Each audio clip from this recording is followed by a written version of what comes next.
పాత్రికేయ మిత్రులందరికీ నమస్కారం. ఈరోజు ఒక ముఖ్యమైన అంశం మీద మీ ద్వారా ప్రజలకు తీసుకెళ్లాల్సిన ఉద్దేశంతో ఈ సమావేశం ఏర్పాటు చేయడం జరిగింది. కాంగ్రెస్ పార్టీ అయితే ఇటీవల జరిగినటువంటి లోక్సభ రాజ్యసభలో రాజ్యాంగం పైన చర్చను కోరారు. అయితే ఈ చర్చలో మా యొక్క నాయకులు, ఎన్డీఏ నాయకులందరూ కాంగ్రెస్ పార్టీ యొక్క డొల్లతనాన్ని, గత 70 సంవత్సరాలుగా రాజ్యాంగాన్ని, అంబేద్కర్ గారిని ఏ రకంగా అవమానించారన్న విషయాన్ని ఆధారాలతో సహా సభ ముందు ఉంచితే దాన్ని తట్టుకోలేక, సమాధానం చెప్పలేక ఈరోజు అమిత్ షా గారి మీద, కేంద్ర హోంమంత్రి గారి మీద అయితే వారు మాట్లాడినటువంటి ప్రసంగం 90 నిమిషాలు 5400 సెకండ్లు మాట్లాడితే దానిలో 11 సెకండ్లని ముక్కలు చేసి అసత్య ప్రచారాలు చేసి లేంది ఉన్నట్టుగా భ్రమింపచేసే పని చేస్తున్నారు. ఇది సిగ్గుచేటు.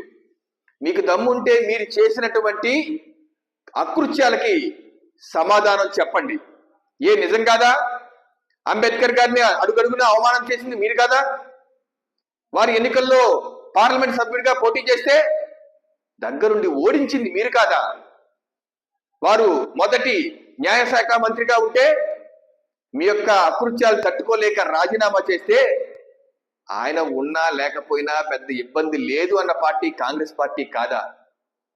వారి మరణానంతరం కనీసం వారి పుట్టినటువంటి ఊరిలో ఒక సంస్మరణ భవనాన్ని, స్మారక భవనాన్ని నిర్మించమంటే సొంత ఖర్చులతో నిర్మించుకోవాలి కానీ ప్రభుత్వ ఖర్చులతో ఎలా నిర్మిస్తామని చెప్పిన పార్టీ కాంగ్రెస్ పార్టీ కాదా? నాయకులు కాంగ్రెస్ పార్టీ నాయకులు కాదా? అలాగే భారతరత్న ఇమ్మంటే వాళ్ళు జవహర్లాల్ నెహ్రూ గారు, ఇందిరాగాంధీ గారు వారుగా భారతరత్న ఇచ్చుకున్నారు. కానీ అంబేద్కర్ గారి భారతరత్న ఇచ్చారా మీరు? అంబేద్కర్ కి భారతరత్న ఇచ్చింది భారతీయ జనతా పార్టీ బలపరిచినటువంటి విపి సింగ్ గారి ప్రభుత్వంలో గుర్తుంచుకోండి. అలాగే వారి యొక్క జన్మించిన స్థలం మావో కావచ్చు, అలాగే వారు చదువుకున్నటువంటి ప్లేస్ లండన్ కావచ్చు, ముంబై కావచ్చు, ఢిల్లీ కావచ్చు, నాగ్పూర్ కావచ్చు, పంచతీర్థాలుగా అభివృద్ధి చేసింది ప్రధానమంత్రి నరేంద్ర మోడీ గారు కాదా? భారతీయ జనతా పార్టీ కాదా? ఈరోజు వారిని అడుగడుగున అవమానించి, అంబేద్కర్ గారిని అవమానించి ఈరోజు కళ్ళబుల్లి కబుర్లు చెప్తాం సిగ్గుచేటు కాదా? అలాగే రాజ్యాంగాన్ని మీరు ఎన్నిసార్లు సవరించుకోవచ్చు, కానీ ఏ కారణాలు సవరించారు?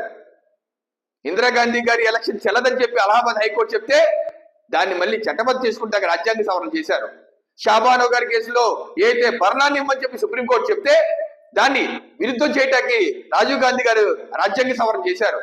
అలాగే మీరు ఎమర్జెన్సీ విధించి 5 ఏళ్ల ఉండవలసినటువంటి పార్లమెంట్ డ్యూరేషన్ ని, సమయ కాలాన్ని 6 ఏళ్లు పెంచుకున్నారు. ఇలా అడుగడుగున రాజ్యాంగాన్ని సవరణలో దుర్వినియోగం చేసి మీ యొక్క సొంత అవసరాల కోసం వాడుకున్నారు.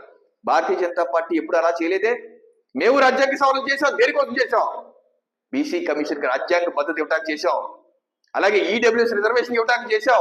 అలాగే ట్రిపుల్ తలాకి రద్దు చేయడానికి చేశాం. అలాగే మహిళా రిజర్వేషన్ బిల్లు తీసుకురావడానికి చేశాం.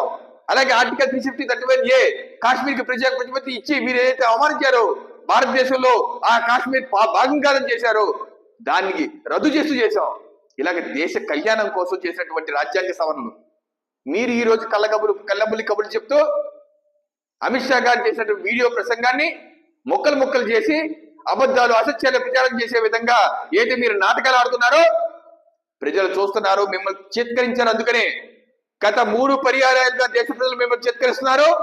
ఈ రకంగానే రాహుల్ గాంధీ గారు ఒక గూండాయిజం ప్రదర్శిస్తూ ఆల్రెడీ ఎంపీల మీద దాడి చేస్తున్నారు. ఇటువంటి ధోరణి ఉంటే ఎప్పటికే కాదు ఎప్పటికీ మీరు అధికారంలో రాలేరు. తస్మాత్ జాగ్రత్త. ఆకాశం మీద ఉమ్మేస్తే ఆ ఉమ్ము మీ మీదే పడుతుంది. తస్మాత్ జాగ్రత్త. ఖబర్దార్.